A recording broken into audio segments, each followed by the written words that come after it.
现在婚恋市场上歪风邪气的都是给那些毒鸡汤给灌的。有一位99年的女孩子来找对象啊，私企上班，一年有个3、5万的收入。她的择偶要求就想找一个有稳定工作，一年也能赚个3、5万的，脾气温和的男孩子。这择偶要求啊，算是比较正常的，有没有房子都不重要，知道赚钱攒钱就可以。谁知啊，旁边就有一个老鼠屎啊，88年的二婚女人啊，上来就以教育的口吻说这个姑娘傻呀，这年头嫁一个1年5万的够干啥的，家的都养不起。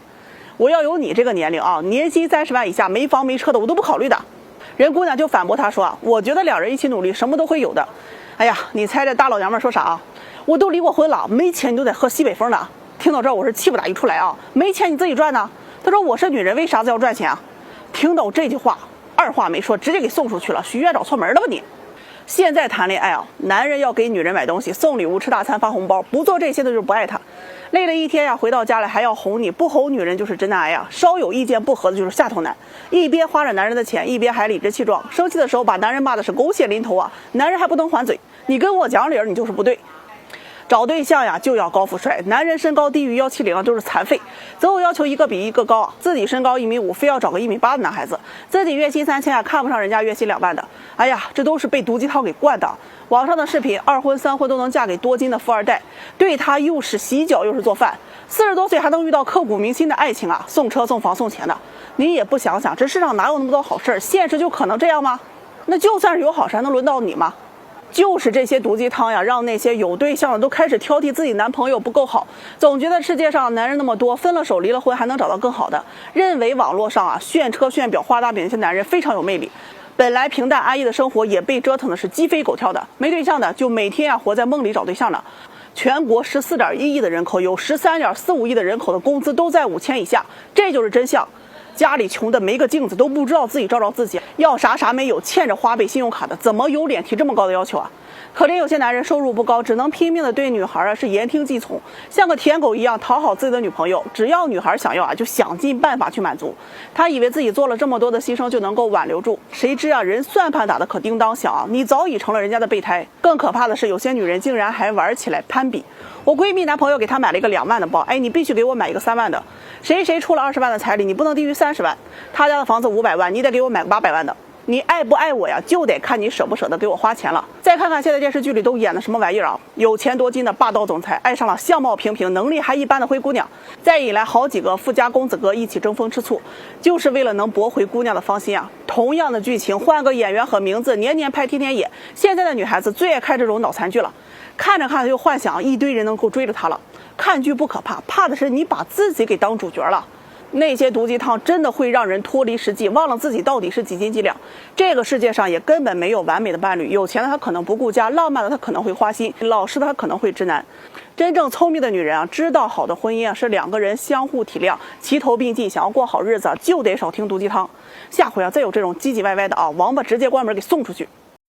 相亲圈里有句话，我觉得说的很形象，而且也很讽刺人啊，叫见过蓝天的雄鹰怎么会爱上没有翅膀的草鸡。你搁大城市待过，你就看不上那农村的小破屋啊。大城市里坐着方便尿马桶，农村里你那蹲着那叫茅坑，心理落差那么大吗？这叫从俭入奢易，从奢入俭难。有一姑娘给我打电话啊，咨询我，哎呀，她又纳了闷了，为什么相亲180号了就是找不着对象？她问我是不是她择偶要求很高啊？我一听完，好家伙，真的迪拜王子估计你都得瞧不上。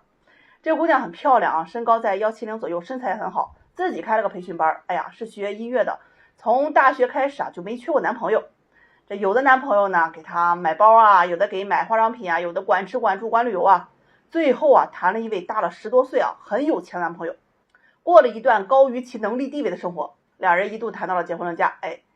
当然时间不长啊，这位很有钱的男朋友承诺给他婚前买套别墅，再给他100万的彩礼，他很是激动啊，哎呦，觉得自己的人生终于到达了一个巅峰啊，找到了一个好的归宿。谁知道两人就谈了有不到2个月啊，这位名都不全的男友提出了分手，理由是家里不接受他的工作，他就很无奈很伤心啊，觉得房也没了啊，100万礼金也没有了。你要知道，这有些人经历过高山明月，他是看不起那小桥流水的，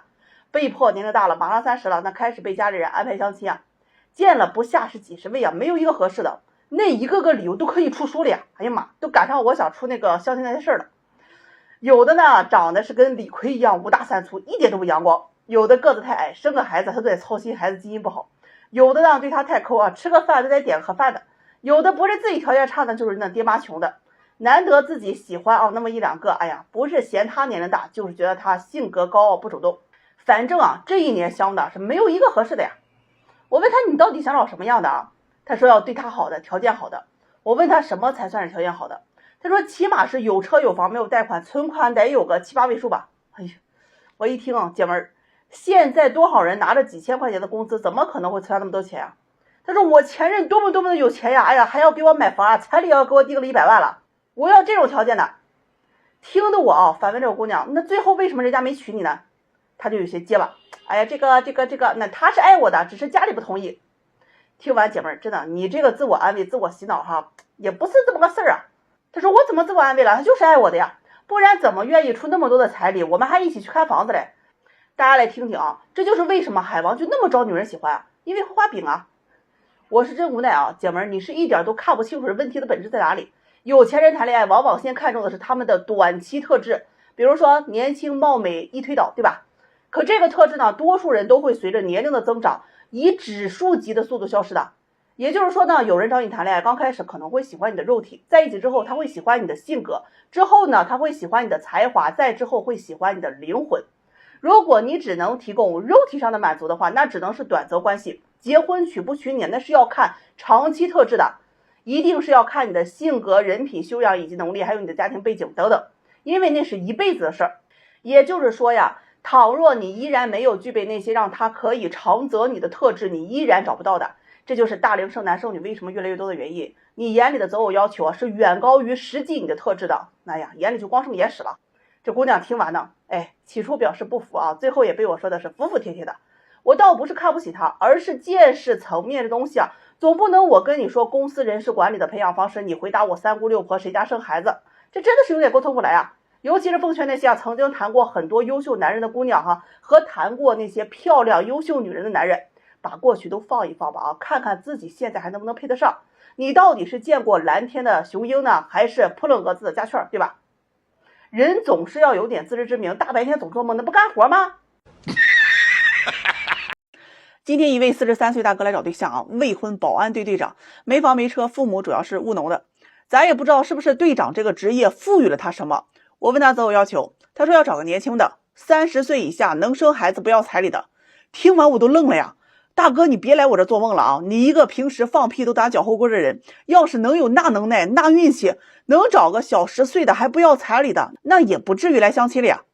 他说自己是个潜力股想当年以一人之力是撑起全公司上到老板下到员工都得靠他吃饭，一个月赚的最多的时候都能达到8000多，大家都嫉妒他，导致他失业被算计。他和我说呀，他最近准备开个有特色的饭店，正在融资100万，这个饭店未来的盈利至少是1000万，那个时候谁跟着他那可就享清福了呀。所以他现在必须要找一个年轻优秀的姑娘配他。听完真的没有控制住我眼前飘的全是牛林子大了什么鸟都有一时之间我竟然不知说什么好了。我先试探的问他的择偶想法，我说30岁以下的人呢，这种姑娘我肯定是帮不到你，35岁以上你要是同意我给你看看，彩礼这事咱就别想了，先认识人吧。他说行，那就先看看。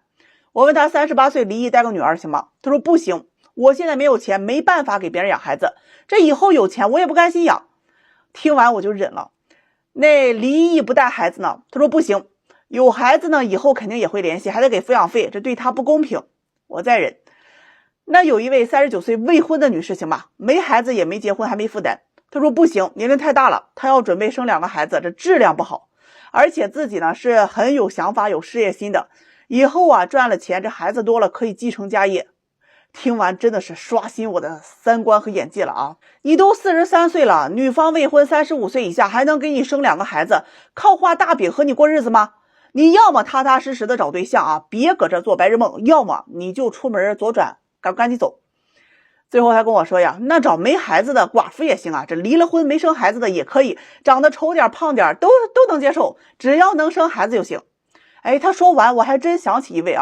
有一位34岁未婚，长得矮了一些，这个1.5米的身高腿部有点残疾，不太好找对象。他看了资料说可以，能生孩子就行。电话联系了女方之后，人家女方说呀，自己是没父亲，这母亲啊目前瘫痪在床，需要照顾，自己对男方呢也没有太多要求啊，能帮他分担一些生活压力和体力劳动就可以。他听完就犹豫了，说换个吧，自己也没钱，这家庭条件负担不了，也没能力啊去帮他。听完一时之间我真的不知道要说什么了，哎呀，喝了口水差点给喷出来，我怼他我都找不着词儿啊。最后他跟我说呀，实在不行啊，让我帮他找个女方条件好的，有车有房，一年能赚个20-30万的，对他也不错，他愿意去入赘。